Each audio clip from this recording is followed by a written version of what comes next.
We've got a coolant leak in the engine core. I can't shut it down. I estimate 2 minutes to a warp core breach. We have to realign the entire power grid. We'll all be burning the midnight oil on this one. Nucleonic radiation ought to assist its healing process. A nucleonic beam along the edges of the breach should theoretically promote regeneration. Hello, computer. Transfer complete.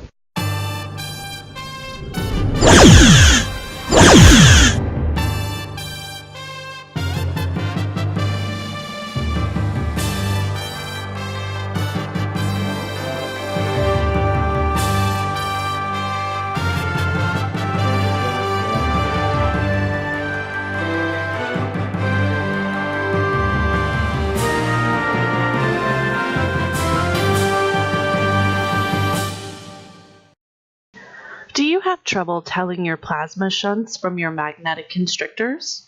Do you wonder what a navigational deflector actually deflects? Have you ever wanted to reverse the polarity, but just weren't sure how to? Well, fellow crew member, you've come to the right place, because here you can ask an engineer. The hard-working yellow shirts of the fleet have taken a little time out of their busy schedules to answer your questions about engineering, so the next time your captain asks you for a wildly improbable solution, you'll be able to techno-babble with the best of them.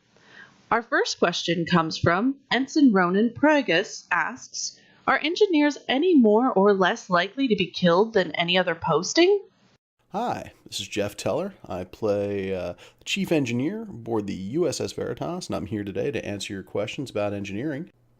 Well, that depends entirely on how good they are at their jobs, I would think. If you can't tell the difference between a stem bolt and a plasma shunt, your lifespan is going to be fairly short and very crispy. Hello, I'm Ensign Wil Ukinix, and I'm an engineer aboard the USS Veritas. Our role is high risk, and engineers are precious. Without engineers, a ship does not function. So I think the question should be, what can everyone else on the ship do to look after and show love to our precious engineers? Valin Dermont responses. Not really. As long as you're hiding behind the security crewman during away missions and making sure the power is actually off before touching any wires, your shots are all 50-50, I'd say. Our second question comes from Ensign Jonah Chirani.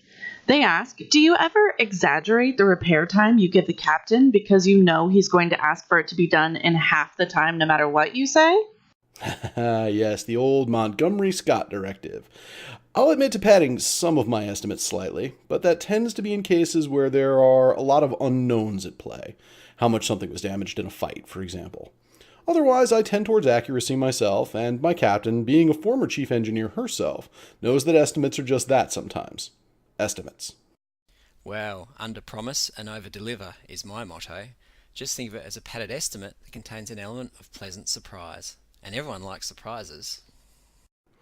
Oh, absolutely. You're never going to make any friends when suddenly a power regulator bites it while you're mid-repair and you got to tell the captain you're going to take even longer. Nah, leave yourself that wiggle room. Third question comes from Lieutenant JG Wallace. They ask, why do you guys always take so long to fix my weapons? To which I respond, because you're not even supposed to have those. Who keeps giving you weapons? Put those away. What do you guys do to need them repaired so quickly in the first place? Lad, questions like that are what make an engineer want to throw a tool across the bay. You think we want phasers down any longer than you do doing a firefight with the darn Romulans? We're rerouting power as fast as we can. Our fourth question comes from Lieutenant JG Valin Dermont. They ask, why do you guys always take so long to fix my sensors? That's a very good question. We get this one a lot from our science officers. The sensor arrays on a starship are some of the most complex and delicate systems that we bring out into space with us. We'd be happy to do it faster, but then you might get a reading of stray tachyons or a subspace inversion field when the only real problem is a smudge on one of the focusing elements. Since we're supposed to be out here exploring and cataloging the cosmos, we tend to make sure the sensors are functioning at peak performance before handing them back to the crew. Come on, who's being sensitive now? Maintaining those things is like walking a tightrope while carrying a shuttle pod and being fired at by Tholians. We have to be patient and delicate when we repair them, and repairing them is a work of art. and works of art take time. We've told you time and time again to stop touching them until we've finished calibrating the array. It's a finicky system. If you start trying to push buttons before we're through, we gotta start all over again. I'll never get out of this nebula. Well, it's time we locked down this faulty relay and got back to our day jobs. Thanks for joining us for Ask an Engineer. We hope you've enjoyed learning more about the sweet science behind the hardest working tool pushers in the fleet.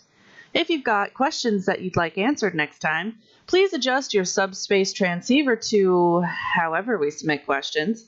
And until then, you could always try turning it on and off again. Thanks for listening. Transfer complete.